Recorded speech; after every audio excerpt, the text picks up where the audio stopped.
In this quick tip, I'm going to show you how I manage older projects in Creative Cloud.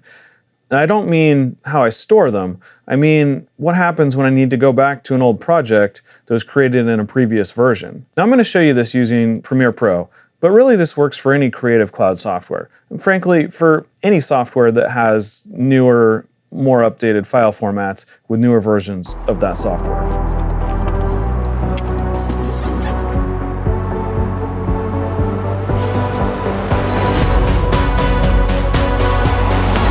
My name is Chris, and I'm a filmmaker, and I'm here to help you tell stories. If you're like me and you've been using Creative Cloud for any length of time, decades, you've likely accumulated a mess of folders for all the various projects you've made over the years. And occasionally, you need to open up an old project. The challenge is, since moving to Creative Cloud in a subscription-based model, Adobe has been updating the software regularly.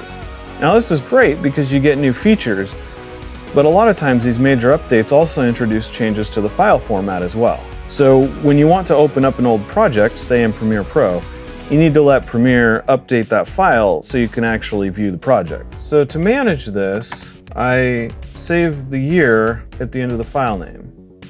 So I open the project and it wants to convert it.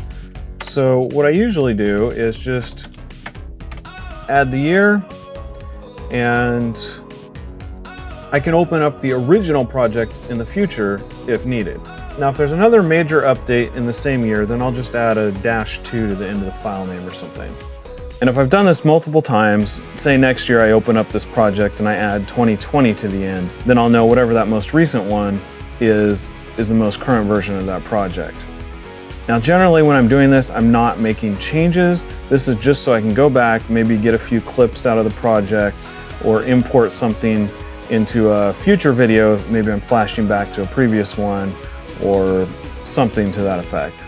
And while I'm usually a compulsive upgrader because I like to have the most recent version of the software, I'm usually very careful about upgrading any software in the middle of a large project. Unless there's new features you absolutely cannot live without, it's best to finish the project before upgrading. While I've never had any issues upgrading, I still try to play it safe just in case. Except for the time Adobe dropped support for older hardware. Speaking of safe, never overwrite your original project file. You know, just in case. And now, a little bad news. Unfortunately, with super old projects, you're kind of out of luck. If it's not anything that one of the recent versions of Premiere Pro can open, you don't really have any recourse. For example, you used to be able to install CS6, and that could open up really old Premiere project files. Unfortunately, Adobe took that ability away when they had some recent troubles with some licensing or patent issues or something. So if you have really old stuff, unless you've got a boxed copy of the software, I'm not really sure what you're able to do. Super simple tip on how I manage old projects when I need to open them up in newer versions of any of the Creative Cloud software. In light of all the upgrades and updates that Adobe makes, as long as you have some sort of organization for your projects, then it's much easier if you're consistent so that you know what you've done in the past without having to reinvent the wheel every single time. Thanks for watching, and be sure to check out my tips playlist so you can see some other tips to help you as you tell stories.